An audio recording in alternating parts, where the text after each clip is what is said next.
នេះគឺបែកមែនតែនបងទៅមែនតែនមិនវិលមកវិញជួបទឹកភ្នែកអូនដែលហូ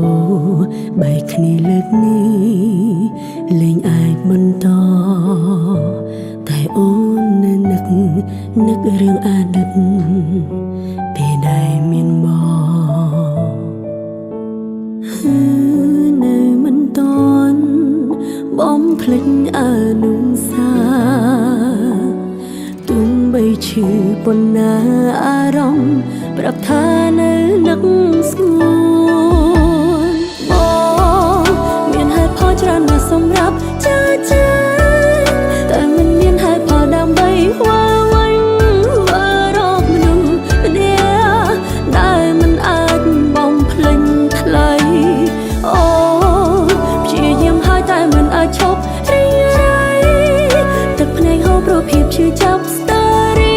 ងរាល់ថ្ងៃរងចាំបងទាំងដឹងមិនអាចដូចដែរ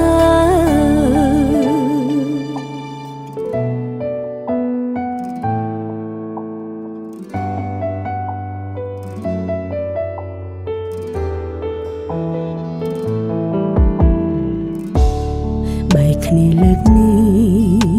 លែងអាចបន្តតែអូននឹករឿងអតីត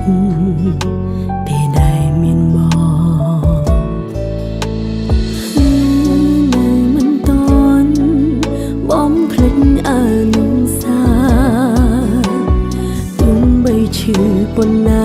អារម្មណ៍ប្រាប់ថានៅនឹកស្ងួនបងមានហេតុផលច្រើនណាស់សម្រាប់ចាតែមិនមានហេតុផលដើម្បីវល់វិញរកមនុស្សម្នាក់ដែលមិនអាចបំភ្លេចថ្លៃអូព្យាយាមហើយតែមិនអាចឈប់រីករាយទឹកភ្នែកហូរព្រោះភាពឈឺចាប់ស្ទើររៀងរាល់ថ្ងៃរងចាំបងទាំងដឹងមិនអាចដូចដែរបងមានហេតុផលច្រើនណាស់សម្រាប់ចាតែមិនមានហេតុផលដើម្បីវល់វិញរកមនុស្សម្នាក់ដែលមិនអាចបំភ្លេចថ្លៃអូព្យាយាមហើយតែមិនអាចឈប់រីករាយទឹកភ្នែកហូរព្រោះភាពឈឺចាប់ស្ទើររៀងរាល់ថ្ងៃរងចាំបងទាំងដឹងមិនអាចដូចដែរ